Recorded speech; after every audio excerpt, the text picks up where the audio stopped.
Business Ethics. A story from the collection entitled Decay Americana by E.S. Wynne. You've been smoking again? Sarah shuffled the beer cans into the recycling bin, trying to ignore the one that rattled with its payload of stale cigarette butts. John stirred absently at the table, cracked his newspaper. Yeah, he managed. Sarah kept her eyes averted, worked steadily through the mess, wiped the counter. The tainted can ended up pushed silently off to the side, untouched, waiting just beyond the boundary of the counter. I have a couple here and there, John added. You know how stressful work can be. I do, came the slow reply. Sarah's eyes drifted back to the lone beer can, caught the barest trace of an unfamiliar pink caked in a sensuous line there, a smear on the sunlight glint glaring across the lip. Is Harrison still trying to bump you off? Harrison's always trying to nudge someone off the ladder, he said. The newspaper cracked again, crinkled as pages turned. Sarah unfolded her arms, reached for the beer can, fingers hesitating for a quiet instant. Mostly it's the clients that get to me. Playing the perfect gentleman to keep a client loyal to the company gets old after a while. Sarah's hand closed around the can, lifted it. She scooped up a nearby toothpick, carefully slipped it into the mouth, penetrated one of the butts. Yeah. Like there's this one lady, he began, tone picking up the edge of aggression. She doesn't know what's what, or have even the slightest idea of what's going on in the company, but of course, you can't tell her that. The butt came free, flicked into the trash. The toothpick descended again. Sarah's eyes followed the movements obediently, almost mechanically. Why not? Because she'd probably break things off and find another company to do the work for her, John shot back, glancing at her over the top of his newspaper. Well, if you don't like her, Sarah let it hang. The next stubbed butt came clear, streaked with more of that unfamiliar pink. Lipstick, a shade she couldn't place. She hesitated, lips drifting open the barest trace.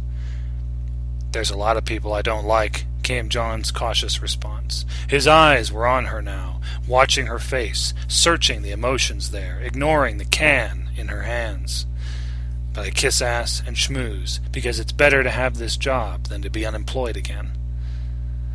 I just think, she paused, eyes drifting across the three butts still crouching in the can, two of them touched by that same shade of lipstick, a color she'd never worn, a color... I just think it wouldn't hurt to be honest, once in a while, she swallowed. At work, I mean. Yeah, John cracked his newspaper again, turned back to the pages.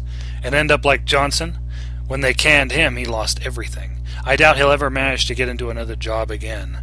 He sneered behind the print. He'll probably die unemployed. At least he was honest, she managed. She moved slowly, resignedly. The can came to rest on the counter again, rattling quietly with its unharvested payload of lipstick-infected butts. She knew the color now. She'd seen it before. She tucked her hands into her armpits, hiding the shaking, trying not to think about the only pair of lips she'd seen that color on, pursed like the sleek thighs of a luscious picture frame around perfect teeth, the color of polished ivory. Lips that she remembered belonged to John's secretary, the blonde 20-something that was always full of smiles, always perched behind her desk, always wearing those short skirts, high heels and tight leggings, her outfits as polished and professional as anyone else who thought they were too high class to do their business on the street corner. Business isn't about honesty, John said, tone almost absent. It's about being smarter than the other guy, so you can string him along until he's not worth your time anymore. I have to go out, John, Sarah managed, changing the subject suddenly. She turned away, shakily scooped up her keys from the tray by the door. The sound of a page turning crackled through the room, and she closed her eyes, pulling in a tired, quiet breath. The coffee creamer is getting low, and she hesitated. I need to get a few other things, too. I won't be here when you get back, he stated. She heard the paper creak as he checked his watch. I've got work in 15 minutes. "I know," came the quiet response. She hesitated only an instant more, slipped out through the door. Surrounded by the wide world outside, she quickly forced a smile and brushed away the tears trying to trace their trails across her pale cheeks. It was a fake smile, one she hated, but she kept smiling it.